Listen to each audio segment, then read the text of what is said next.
El Bar Celeste en YouTube e iVoox. Hola a todos los celtistas y a todas las celtistas, un saludo desde Jackson, en el estado de Tennessee, en los Estados Unidos de América. Soy Antón García Fernández y os doy la bienvenida a un nuevo episodio del Bar Celeste. Vamos a hablar de fútbol, vamos a hablar del Celta, pese a que de momento no se va a reanudar la liga, no hemos tenido fútbol, no hemos tenido partidos del Celta, aunque sí hemos tenido algunas noticias de las que vamos a charlar en el programa de hoy. Entonces, lo primero que tenemos que hacer, por supuesto, como siempre, es dar la bienvenida a nuestros contertulios aquí, empezando, un viaje transoceánico hasta Bayona, en Galicia, en el noroeste de España, donde nos espera para unirse ya a la conversación mi amigo y cofundador de este Bar Celeste, que es Fernando Rodríguez Estevez. Fernando, ¿cómo van las cosas por ahí? ¿Qué tal, Antón? Muy buenas tardes a todos los celtistas, buenas tardes pues también a todos Estados Unidos. Y por aquí las cosas, van de una manera distinta después de una semana de confinamiento, de encierro. Uno se acostumbra a hacer, más tareas entre cuatro paredes y llevándolo, como buenamente uno puede, ¿no? Intentando, aportar el granito de arena que pueda aportar uno estando el mayor tiempo posible en casa, ¿no? Pues sí, más o menos lo mismo ocurre por aquí, donde ya las medidas están empezando a tomarse también en el estado de Tennessee, donde ya han aparecido algunos casos del coronavirus y por tanto ya esperamos que muy pronto el gobernador tome las medidas necesarias, y ya aquí en la ciudad de Jackson el alcalde ya ha empezado a poner en práctica ciertas medidas que son necesarias para tratar de frenar el avance de este virus, de esta pandemia global por esta parte del mundo. Y también en Vigo, en este caso en Vigo, no también, pero en este caso en Vigo, tenemos a una invitada que fue una de las primeras, si no la primera invitada hace ya tiempo en el Bar Celeste. La conocéis por ello, porque ya ha aparecido en otras ocasiones en el programa y vuelve hoy para charlar con nosotros del Real Club Celta de Vigo, que es realmente el único equipo que le interesa a nuestra buena amiga Susi Bugallo. Susi, ¿cómo va todo por Vigo? Hola Antón, hola Fer, encantada de volver a participar en este Bar Celeste y mandando un fuerte abrazo a los dos, ya que virtualmente se puede, ya que tenemos que mantener la distancia por este tema del virus. Pues yo os lo mando así de esta manera virtual, que es lo que nos queda con esto del confinamiento. Así que nada, y encantada de estar aquí para charlar un ratito sobre el Celta y comentar cualquier cosa que propongáis. Lo mismo decimos, bienvenida de nuevo al Bar Celeste, Susi. ¿Cómo estás llevando tú este confinamiento desde un punto de vista personal? Pues para mí es ahora, para mí me imagino que para Fer también, es mi día número 10 de confinamiento y teletrabajando desde casa. Por suerte, en mi caso sí que me he podido adaptar a la modalidad de teletrabajo, que sé que no todo el mundo a veces puede acceder a ello, lo cual hace un poquito más llevadero esto del confinamiento, porque te mantiene ocupada, pero sí que se hace duro, sobre todo la parte de no poder despejarte, no poder salir a la calle, no poder hacer actividad física y no poder, sobre todo, ver en persona a amigos y familiares, que es la parte así más dura. Pero nada que no solucionen las nuevas tecnologías, como en este caso, que siempre nos soluciona el poder mantener el contacto con personas como tú en este caso, que te tenemos al otro lado del charco. Así que, nada, bienvenidas sean todas estas herramientas tecnológicas. Pues yo he estado también entre cuatro paredes la mayor parte del tiempo, pese a que aquí en Jackson sí que podemos todavía salir. He salido solamente para ir a la compra un par de veces y ya está. Y hoy estoy grabando desde el porche delantero de la casa, porque de esa manera no estoy entre cuatro paredes las 24 horas del día. Y si escucháis algunos pajaritos por ahí cantando, pues, y piando, pues sabréis por qué es, porque estoy aquí fuera. Quizá pase algún coche en algún momento, pero la verdad es que el tráfico ha disminuido muchísimo y el número de personas por la calle también, así que creo que no vamos a tener problema desde este punto de vista, pues, del sonido, y vamos a poder grabar el programa sin problemas. Vamos a meternos ya en los temas de los que vamos a hablar hoy, y el primero de ellos tiene que ver con el hecho de que la Real Federación Española de Fútbol ha anunciado que la Liga Española se reanudará cuando el gobierno de la nación así lo disponga. Y bueno, eso no ha sido realmente como es de esperar, pues algo muy específico, pero sí deja ver que por el momento la Federación piensa que la Liga quizá en algún momento pueda reanudarse. Fernando primero y después Susi, ¿cómo veis esas declaraciones? ¿Qué pensáis que va a ocurrir?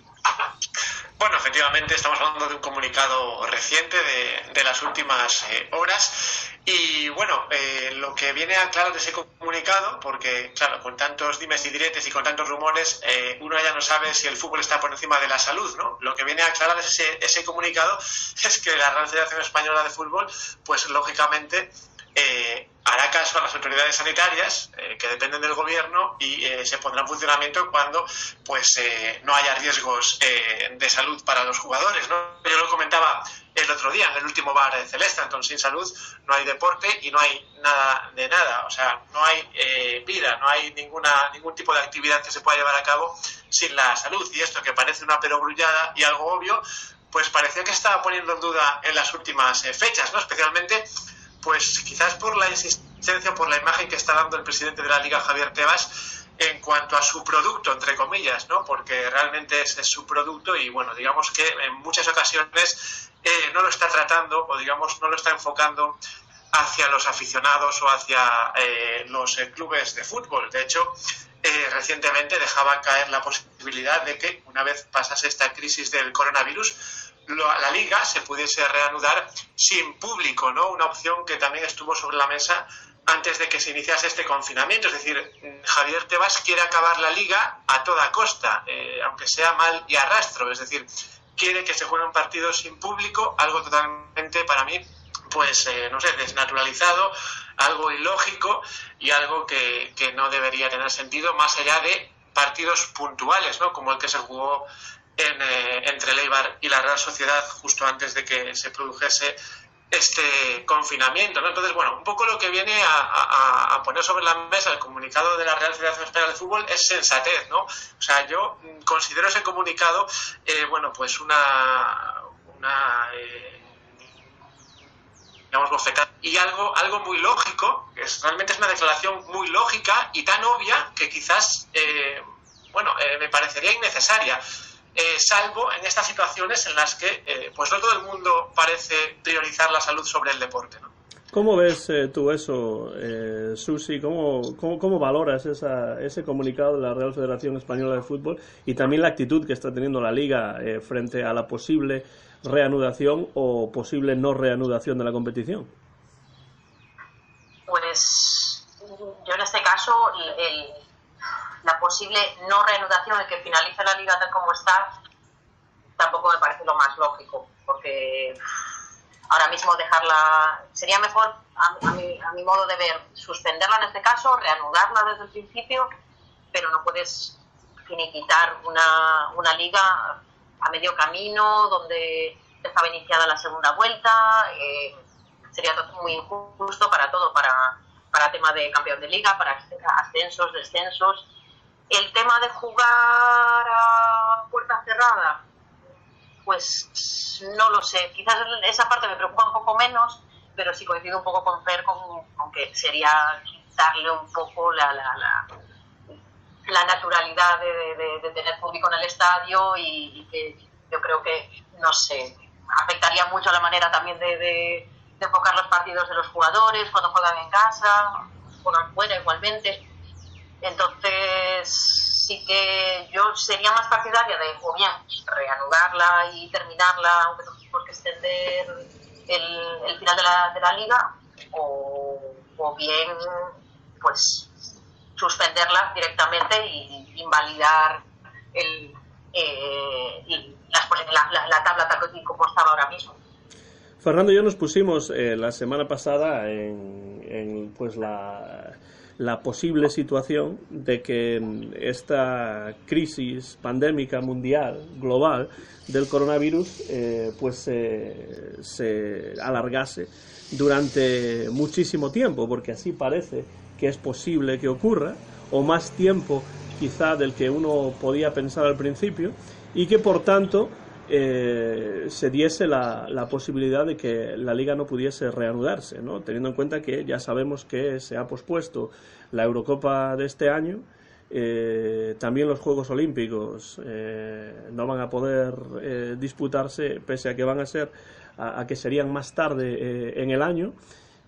Puestos en esa tesitura, Susi, ¿qué te parecería a ti más justo? ¿Te parecería más justo pues anular el año como si no se hubiese jugado ningún partido y volver a empezar de la misma manera en el 2020-2021, pues si es que la pandemia se ha superado, pues con la llegada de agosto-septiembre? ¿O piensas que es más lógico buscar otras soluciones? Yo sinceramente sí que suspendería, dejaría este año en blanco y igual que les pasa a muchos de los deportistas mencionabas los Juegos Olímpicos, que la idea del Comité Olímpico creo que era posponerlo hasta octubre, y muchísimos de los atletas estaban pidiendo por favor que se pospusiese hasta el 2021. De hecho están haciendo una campaña en redes sociales con almohadilla Olimpiadas 2021 para intentar hacer presión sobre el comité para que lo posponga. Y yo la verdad es que estoy totalmente de acuerdo, porque los jugadores no están entrenando, se está perdiendo el ritmo físico, el ritmo de partidos, y por ejemplo en el caso del Celta, que llevaba una racha de creo que eran 5 partidos puntuando, sin perder, pues también, no sé, menciono al Celta porque es el tema que nos ocupa aquí, pero sí que es interrumpir el ritmo de juego, y realmente interrumpes un funcionamiento de una liga que recuperarlo a lo mejor 2, 3, 4 meses después, pues no tendría mucho sentido a mi modo de ver. Si hablamos de fútbol o de cualquier deporte en general, está claro que los jugadores son una parte imprescindible de cualquier deporte, ¿no? Esto evidentemente es una perogrullada, pero si pensamos, por ejemplo, en una posible reanudación de la Liga en el verano o en algún momento incluso más próximo, si eso fuese posible, me da a mí la sensación de que de lo que se tendría que tratar sería de pues tratar de pensar, ¿no?, en la salud, proteger la salud de los jugadores, ¿no? Y en este sentido, el médico del Celta, también de la selección española, el doctor Cota, ha hablado esta semana pues de lo difícil que es para un jugador recuperarse o estar en plena forma después de tener, pues que generalmente los jugadores tienen pues entre mes y medio de vacaciones aproximadamente, ¿no? Muchos de ellos pues tienen muy poco tiempo para recuperarse. Entonces, si ahora tienen que dejar de jugar, como es el caso, sería totalmente nocivo, sería imposible, sería impensable realmente de una semana a otra comenzar a jugar. Eso es una imposibilidad, ¿no? Por tanto, si de hecho la Liga pudiese reanudarse con público, sin público, etcétera, ¿pensáis que sería necesaria una mini pretemporada, como se ha mencionado ya en algunos medios de comunicación? Fernando primero y después Susi. Bueno, para empezar, estoy totalmente en contra de que se lleven a cabo partidos a puerta cerrada, ¿no? O sea, la ventaja del equipo visitante en esos casos sería tan enorme que se hablaría, o para mí se trataría de una adulteración de la competición bastante grave, ¿no? Eso por una parte. Después el tema que comentaba el doctor García Cota esta semana en Faro de Vigo sobre la necesidad de hacer una pretemporada cuando volviesen los jugadores a los entrenamientos, y es totalmente lógico. No se puede pasar de un parón quizá de un mes a iniciar una semana con entrenamiento a tope para jugar el fin de semana siguiente, ¿no? Es decir, es poner a los jugadores en un riesgo muy alto de lesiones, no solo en el Celta, sino en todos los equipos, ¿no? Pero por hablar de nuestro club. Y estaríamos ante problemas añadidos, ¿no? Ya no solo es la falta de ritmo, es que se lesionen jugadores, ¿no?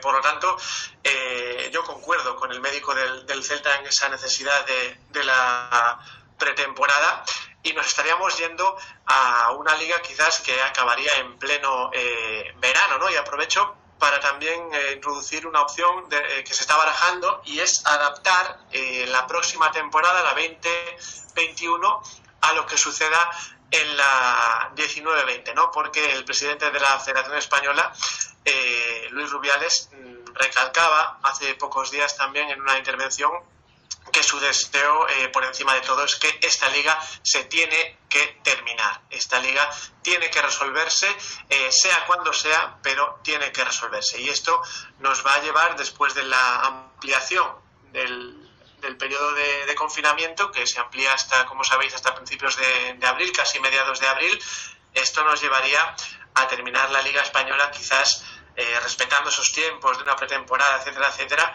pues nos llevaría a lo mejor a pleno verano, ¿no? A mes de junio, julio, probablemente ya julio, y ahí estaríamos también hablando de otros problemas como la finalización de los contratos de muchos jugadores y la finalización de cesiones, ¿no? Que esto es otro ámbito, ¿no? Lo principal, lo deportivo, pues nos llevaría a hablar de un reajuste de la próxima temporada, pues quizás a lo mejor, no sé si hacerlo a una vuelta solamente o hacer otro sistema de juego entre los 20 equipos de primera división, y dejar que los jugadores tengan ese descanso que comentabas antes, Antón, pero en vez de tenerlo en el mes de junio o julio, pues tener un descanso quizás en agosto o septiembre, y que la liga empezase pues a finales de septiembre, ¿no? Y habría que hacer ese ajuste porque esa Eurocopa que iba a jugarse en 2020 se jugará en 2021. Por tanto, muchos frentes abiertos, tanto el deportivo como el económico. De hecho, ya se está hablando de recortes de salarios en equipos tan importantes como el Fútbol Club Barcelona, ni más ni menos. Sí, yo además quiero dejar caer que este ya es un tema que yo creo que va más allá de España, ¿no? Y que a lo mejor la UEFA puede tener que tomar cartas en el asunto, porque si se cambia el sistema de competición, si se hace otro tipo de competición diferente, eso tiene que encontrar pues un espejo también en las demás ligas europeas, ¿no? Susi, ¿cómo ves tú la situación de esto que comentaba Fernando?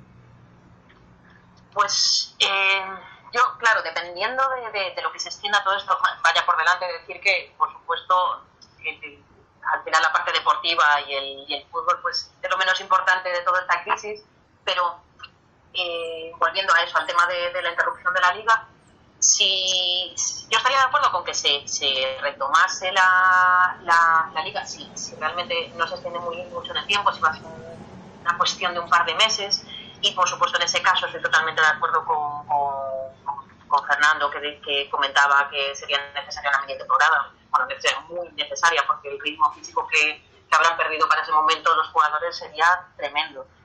Si la cosa se va más allá, ya hablamos de muchos meses, y lo que decías tú antes, Antón, el ponernos en el peor escenario, que al final hablemos de una crisis muy larga y de una pandemia que se extienda mucho en el tiempo, en ese caso yo quizás lo veo totalmente innecesario y un poco hasta absurdo retomar una liga que al final se ha roto completamente el poco ritmo de juego que se podría recuperar, o el ritmo de lo que es de actividad que había de partidos. Y después había una cosa que comentaba antes Fernando, que sobre volviendo un poquito a lo de los partidos de puerta cerrada, que yo decía que sí, era un poco el tema que menos me interesaba. No. Y sobre todo porque últimamente, como veo que todo depende tanto de las televisiones y todo se hace por y para que el público de otros países pueda visionar los partidos, al final parece que lo que menos importa es que el aficionado pueda ir al campo, y ponemos partidos a las 9 de la noche, una noche de Reyes, o los domingos a las 2 de la tarde, cuando la gente querría estar comiendo en su casa y imposibilita a familias enteras a veces que puedan compartir ese momento en el fútbol. Por eso a veces es la parte que dices, mira, pues si total nos lo están poniendo tan difícil a los aficionados para poder disfrutar del partido, ¿qué más da? Ya, pues ya van a puerta cerrada, o sea que al final lo que importa es la televisión. Pero bueno, era un apunte solo porque lo habías comentado antes. Esto no lo sé, la verdad es que va a depender totalmente de lo que pase con toda esta crisis y de lo que decidan gobiernos, federaciones y ya se verá. Pero sí que si se extendiese mucho en el tiempo, yo sería más partidaria de darla como no válida que retomar algo, no sé, 5 o 6 meses después, o incluso hablamos ya de meternos en el próximo año. Sí, el problema es que hay problemas derivados de esa situación, que sería, pues, qué Champions League vamos a ver el año que viene o qué Europa League veremos el año que viene, ¿no?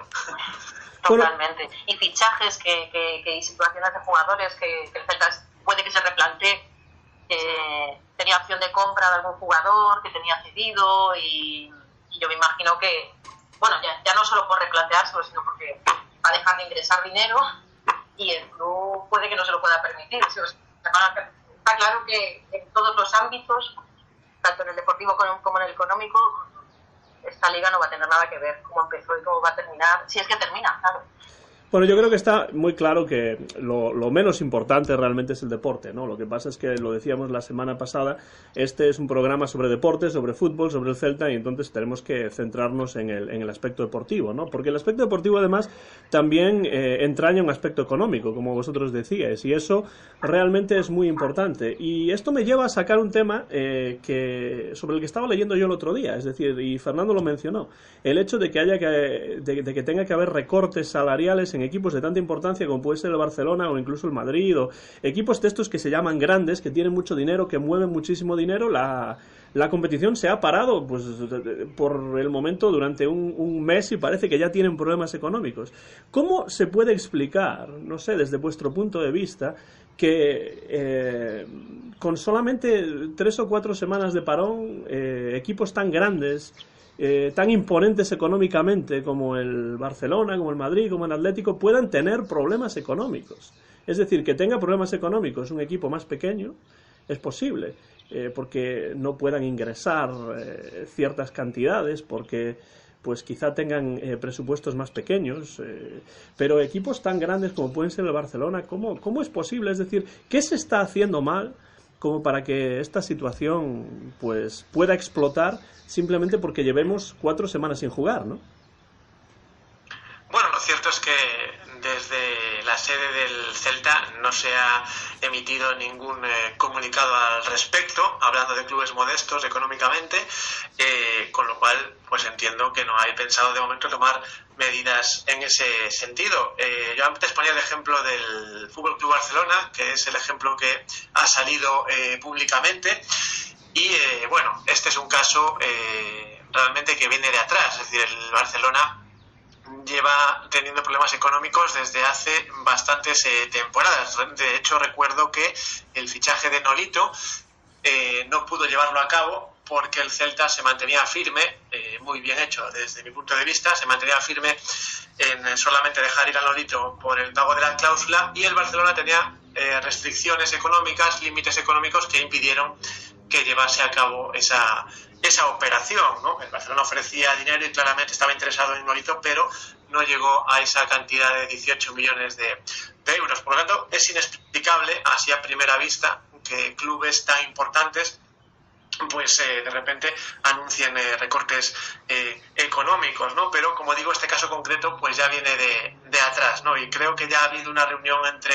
el presidente del Barcelona y los jugadores para tratar este asunto, pero en lo que nos interesa a nosotros, que es el Real Club Celta, de momento no ha habido ningún comunicado y no se espera tampoco que lo haya, ¿no? Y de todas maneras, quizás sería algo que, bueno, no debiera trascender, a mi modo de ver, no debiera trascender a la esfera pública, porque realmente, pues yo creo que ni interesa al espectador ni sería bueno para el ambiente del vestuario, ¿no? A mí lo que sí me interesa relacionado con este tema, Susi, es el hecho de que en el fútbol se están manejando desde siempre y sobre todo últimamente cifras multimillonarias con salarios de muchos jugadores que están pues realmente llegando a límites estratosféricos, ¿no? Entonces yo creo que quizás sería un buen momento no sé si estáis de acuerdo,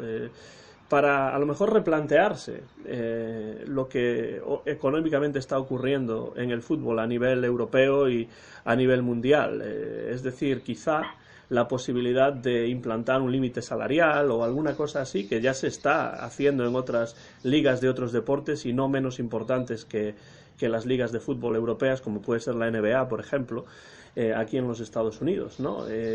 ¿Cómo piensas tú, Susi, cómo pensáis que puede afectar esta situación de crisis al futuro del fútbol en Europa?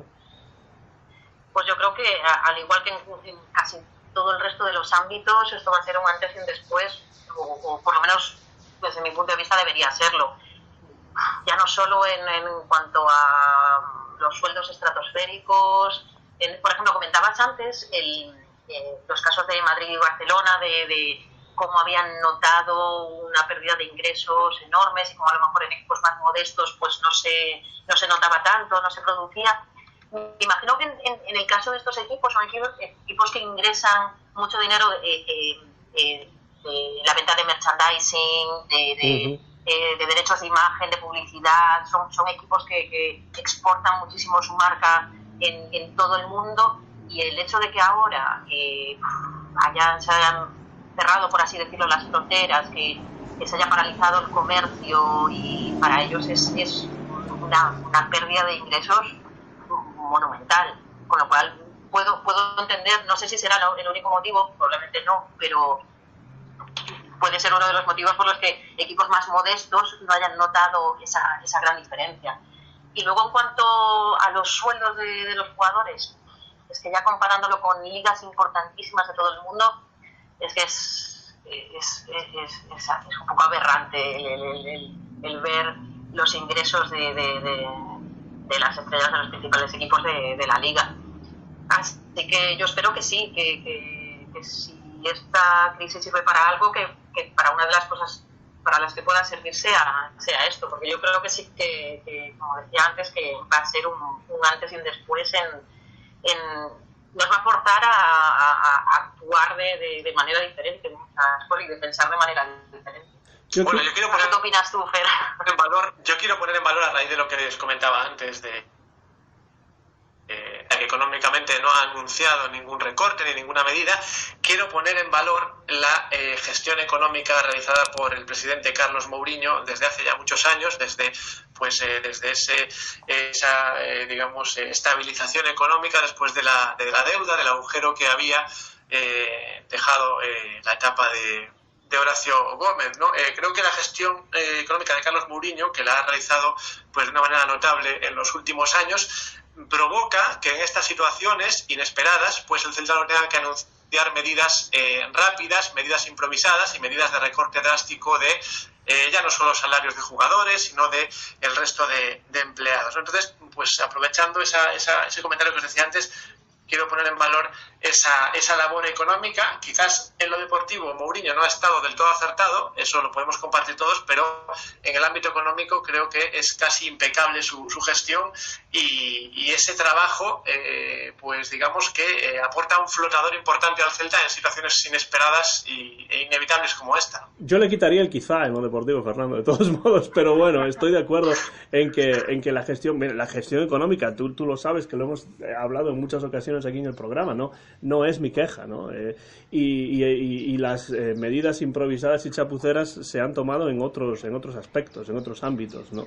Y no hace mucho, además, también algunas de ellas. Pero bueno, no vamos a entrar en eso. Estoy de acuerdo en lo que dices acerca de la gestión económica. Creo que es importante que el Celta esté saneado, y eso es algo desde luego positivo. Lo que pasa es que yo no sé si es porque por ser un poco cínico, porque pero el caso es que a mí me da la sensación de que la gente en general, y cuando digo la gente en general me puedo incluir a mí mismo también, no me quito yo de esto, pero me da la sensación de que la gente en general se acuerda de estas cuestiones, de los supersalarios, de los problemas económicos y tal, cuando estamos en el medio, en el meollo de esta crisis. Pero me da a mí la sensación de que cuando se empiece a salir un poco de la crisis va a haber mucha gente que se olvide ya del asunto, y entonces todo vuelva a ser desde el punto de vista futbolístico, no desde el punto de vista personal y desde el punto de vista del día a día de tantas personas que van a perder su trabajo y que van a tener un futuro difícil, pero desde el punto de vista de lo que es el espectáculo del deporte, me parece eso más difícil de cambiar que otros aspectos, ¿no? De la vida diaria de las personas. Pero bueno, como decía Susi, si para algo puede servir la crisis es para pues volver a pensar desde un punto de vista más crítico qué es lo que se está haciendo con el deporte en general, y siendo el deporte rey el fútbol, pues con el fútbol en particular, ¿no? Y bueno, pues vamos a ver qué es lo que pasa, porque no lo sabemos, no tenemos una bola de cristal para ver el futuro. Ojalá la tuviésemos para saber cuánto tiempo esto va a durar, pero para mí una de las cosas más complicadas de esta crisis es el no saber su alcance, el no saber cuánto tiempo vamos a estar así, ni cuánto va a durar esta situación, ni qué tipo de depresión económica nos va a poder traer al terminar, ¿no? Entonces, para tratar de acabar este programa desde un punto de vista un poco más positivo, pues me gustaría que echásemos la vista atrás, Fernando, Susi, y cada uno de nosotros mencionase un momento, un partido, un jugador, una sensación, algo relacionado con el Celta que para vosotros resulte memorable, ¿no? Y entonces hablamos fuera de micrófono acerca de esto antes de empezar, y bueno, cada uno de nosotros convino en algo que quiere comentar. Entonces le voy a dar la palabra primero a Susi para que nos comente ese momento, ese partido especial desde su punto de vista personal, después Fernando, y acabaré yo con el mío. Entonces, vamos allá, Susi, historia viva del Celta y bastante reciente. Pues cuando hablábamos fuera de micrófono de esos momentos que más nos marcaron, que más recordábamos, lo primero que me había venido a la cabeza era, pues comentaba ese partido de UEFA contra cuartos de final contra el Barcelona, que en el partido de vuelta, aunque el Celta ganó pues por ventaja de goles, al final el Barcelona se clasificó de una manera un tanto injusta, porque había habido un segundo gol de Rivaldo, que algo había pasado ahí y que se echó todo balaídos encima. Porque ese momento me marcó porque fue el primer partido en Europa que yo vi en balaídos. Pero si tengo que elegir uno, que fue el que viví más intensamente, el que más sufrí y el que aparte me viene a la cabeza Mostobó y las lágrimas que se le caían, es la segunda final de Copa que jugamos contra el Zaragoza, y que yo allí me fui a Sevilla en autobús. Nos pasamos como, no sé, 10 horas de viaje en autobús para llegar a Sevilla, y valió la pena completamente solo por vivir el ambiente y acompañar al equipo. Pero sí fue una pena, fue muy dramático ese final, al final muy poco merecido, porque se jugó bien, el partido fue bonito, pero no pudo ser. Pensábamos que era la nuestra, segunda final contra el mismo equipo, pero no pudo ser. Y lo viví súper intensamente, todo el viaje, el estar con la afición del equipo contrario, el estar en las gradas, en el estadio de la Cartuja, y sí, simplemente la pena de no habernos podido traer la copa para casa. Mis abuelos estuvieron en ese partido también en Sevilla. Recuerdo que mis abuelos habían ido y bueno, mis padres y yo no fuimos, y recuerdo perfectamente esa noche. Yo volvía de una tienda de discos, ya sabéis que yo en Vigo pasaba muchísimo tiempo en las pocas tiendas de discos que había en la ciudad, aunque había algunas en aquellos momentos todavía. Después fueron cerrando poco a poco, excepto una, que es la mítica LP. y yo volvía a casa y no veía justo antes del partido no veía absolutamente a nadie en las calles, como supongo que está ocurriendo desgraciadamente ahora por otras razones en Vigo y en el resto de España. Recuerdo perfectamente no ver prácticamente, no cruzarme con nadie camino de mi casa para ver el partido. Y bueno, la verdad es que yo recuerdo haber vivido más intensamente la primera final de Copa que se perdió. Recuerdo haber llorado, y creo que ya lo comenté en el programa anteriormente. Esta segunda pues la recuerdo quizá menos, quizá de una manera un poco diferente, ¿no? Pero sí, por supuesto que la recuerdo perfectamente, aunque por desgracia no estuve en persona. Fernando. Sí, yo decía que sí estuve en persona allí en la Cartuja. Fui con mi padre, igual que había ido también a la final del Calderón, y en esta de Sevilla recuerdo el calor que hacía. Era finales del mes de junio y claro, hacía un tiempo propio de esa época, y recuerdo no salir del hotel hasta que nos fuimos al estadio, ¿no? Porque estar por la calle era realmente un suplicio, ¿no? Nos quedamos allí en el hotel, ¿no? Pero hablando de otro partido histórico, me voy a remontar al año 98, porque la televisión de Galicia recordaba ayer domingo uno de los partidos jugados por el Celta en lo que se llamaba antes UEFA Cup, la Copa de la UEFA, todavía no era Europa League, ¿no? Un partido que se jugaba en el Villa Park, en el estadio del Aston Villa, y al que el Celta iba pues no con muchas esperanzas, ¿no? El Aston Villa había ganado aquí en Vigo 0-1, si no recuerdo mal, el gol de Joachim, el delantero del Aston Villa, y el partido de vuelta, sorprendentemente, fue capaz de resolverlo el Celta con un 1-3, ¿no? Ganando con bastante suficiencia en ese estadio, de un equipo que bueno, luego pasaría por épocas malísimas, descendiendo a segunda incluso y luego volviendo a subir. Y bueno, digamos que el Aston Villa de aquel momento era uno de los equipos realmente potentes de la Premier League, ¿no? Como hoy en día, ¿no? Y el Celta, claro, el Celta asomaba la cabeza en Europa, y ante semejante rival y con ese 0-1 de Balaídos, pues con pocas esperanzas iba, ¿no? Recordar ese partido, y lo que realmente vi fue pues un equipo valiente, un equipo que jugaba rápido, un equipo que no temía atacar al rival, incluso en un campo como ese, como el Villa Park. Y bueno, pues un poco se me caía la lágrima de ver cómo han cambiado las cosas y con qué prudencia juega el Celta últimamente, con qué lentitud y de qué manera jugábamos en aquellos años, ¿no? Bueno, es verdad que teníamos un 11 titular buenísimo. El banquillo ya no era tan bueno, se demostró con los cambios, pero aquel 11 en el que estaban, pues empezando ya por el portero Richard Dutruel, esa defensa que yo siempre recuerdo que fue la mejor defensa desde que yo tengo uso de razón, la mejor defensa del Celta, formada por Cáceres y Jorovic, con Michel Salgado en la banda derecha. Yo creo que la mejor versión que hemos podido ver de Michel Salgado, acompañando a Karpin, un poco más adelantado el estonio, y bueno, por la izquierda, bueno, pues el mítico Verges, digamos que un lateral que no estaba tan a una altura tan parecida a la del resto, pero bueno, hacía su función, ¿no?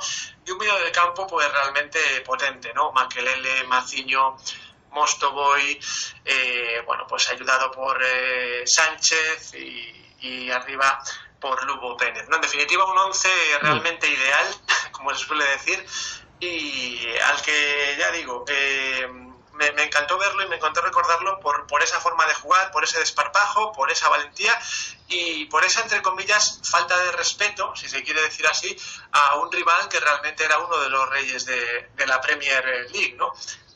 Además, bueno, los 3 goles que marcó el Celta fueron realmente buenos. Lo que yo no recordaba, y ayer lo pude recordar en ese partido, que repito, ponía la televisión de Galicia, fueron un par de acciones pues que pudieron ser claves, ¿no? Un poste del Aston Villa y una expulsión de Rafa Verges cuando aún quedaba una buena parte del partido, ¿no? Pero el equipo supo aguantar la avalancha de los 11 jugadores del Aston Villa y realmente salió de allí pues triunfador.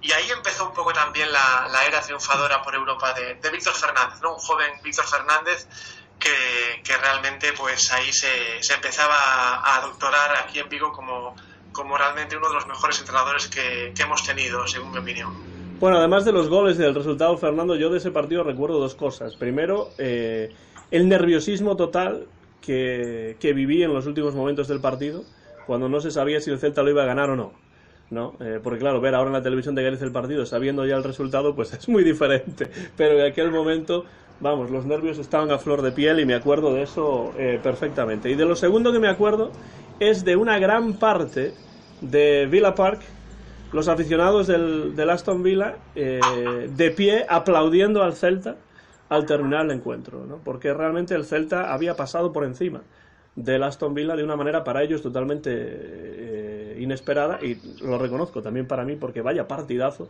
el que nos está recordando Fernando. Pero también los ingleses, que suelen saber o conocer el buen fútbol cuando lo ven, pues tuvieron que reconocerlo, y muchos de ellos levantados aplaudiendo al Celta, que había conseguido levantar ese partido. ¿Tú recuerdas ese partido, Susi? Sí, sí que lo recuerdo. Y estaba pensando ahora que siempre casi siempre que nos enfrentamos a equipos británicos, el Celta nos dio muy buenos momentos. Uh-huh. Y algunos recientemente, como ese casi contra el Manchester, ese partido aquí en Balaídos, después la vuelta ya en Inglaterra, Manchester, que estuvimos a punto hasta el último momento. Y sí me acuerdo de ese partido contra el Aston Villa. Recuerdo vivirlo con muchísimos nervios también, como comentabas antes. Pues así que sí, por más enfrentamientos con equipos de Reino Unido. Pues yo, ya que empezaste Fernando con el Reino Unido, pues yo voy a continuar con el Reino Unido para mi momento memorable, que es un momento memorable más en lo personal que en lo deportivo, porque esa eliminatoria el Celta la perdió, y además con bastante claridad, y me estoy refiriendo a la eliminatoria de Champions League frente al Arsenal, ¿no?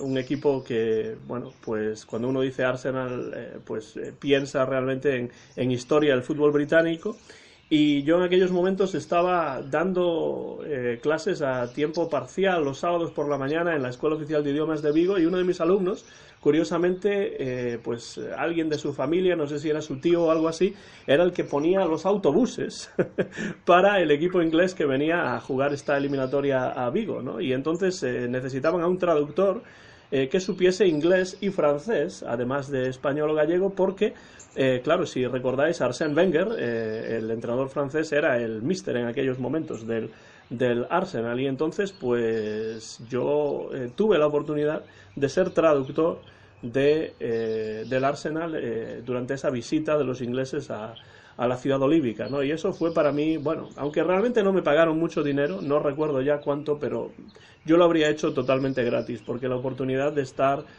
junto a grandes jugadores como los que tenía el Arsenal en aquellos momentos, el poder ver todo el tinglado de la Champions League desde dentro, el dinero que se movía, la emoción que todo esto despertaba, ¿no? El cúmulo de periodistas extranjeros que tomaron la ciudad de Vigo para ese partido, vamos, algo que jamás voy a olvidar, como no voy a olvidar tampoco pues ver bajar en Peinador, ver bajar del avión a los jugadores del equipo inglés, también a su entrenador, y ya en el autobús sentarme al lado de Arsène Wenger, y la primera pregunta que me hace tiene que ver con el clima, cómo había estado el clima en las 2 últimas semanas en Vigo, si había llovido mucho, si había hecho mucho frío.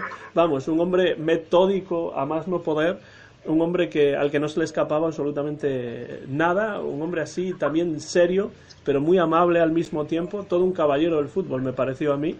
Y después, pues sobre todo, y ya termino con esto, la oportunidad de ver el partido pues desde un asiento justo al lado del banquillo del Arsenal, ¿no? Fue algo impresionante, porque cuando uno ve un partido de esa calidad desde el propio césped, realmente se da cuenta, todavía más que en la televisión y todavía más que desde las gradas del estadio, de lo rápido y de lo físicamente exigente que es el fútbol de élite y de alta calidad como fue ese partido. Me quedan esos recuerdos.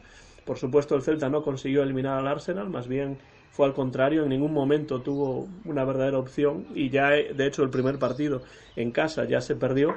Pero yo tengo una camiseta del Arsenal de Kanu, jugador que en aquellos momentos ya había pasado por esos problemas cardíacos, ¿no? Pues tengo esa camiseta que guardo como oro en paño, como recuerdo, y también una sudadera del Arsenal que muy amablemente me regalaron, ¿no? Entonces, por una cuestión personal, de la que creo que nunca había hablado en el programa, pues ese es mi momento memorable del Celta Arsenal y de esa visita de los Gunners al estadio vigués. No sé si tenéis algún recuerdo de ese partido en particular y con eso podemos terminar. Sí. Bueno, hay que decir que el Celta en ese momento llegaba en una situación liguera muy mala a esa eliminatoria contra el Arsenal. De hecho, el entrenador había sido destituido, Miguel Ángel Lotín había sido destituido y se hacía cargo del equipo Radomir Antic. Antic, digamos que llegó a esa eliminatoria pues con poco tiempo de preparación, poco pudo hacer para, digamos, poner al equipo como él quería, ¿no?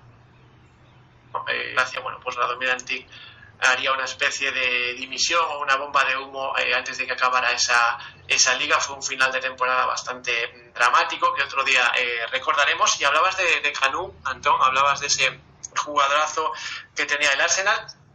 Quiero añadir a esto que hubo rumores, y quizás más que rumores, sobre la posible contratación de Kanu por parte del Celta, ¿no? Recuerdo leer alguna noticia en Faro de Vigo de ese intento del Celta por contratar a Kanu, quizás, lógicamente, no en su momento más álgido de forma, ni en su mejor momento, porque habría sido inaccesible para el Celta, pero digamos cuando pues iniciaba ese ocaso de su carrera deportiva, sí que el Celta tanteó la posibilidad de traer a Kanu. Nunca olvidaré esas noticias que durante esos días, los periódicos locales publicaron sobre esa posibilidad que finalmente pues no se llevó a cabo, ¿no? Sí sería capaz el Celta de fichar a otro crack como el croata Boban, que por desgracia no estaría muchos meses aquí en Vigo. Susi, ¿qué recuerdas de ese partido? Y terminamos ya con eso. Pues ese partido fue en 2004, ¿puede ser? Sí, creo que sí, ¿no? Creo que fue a principios de 2004, sí.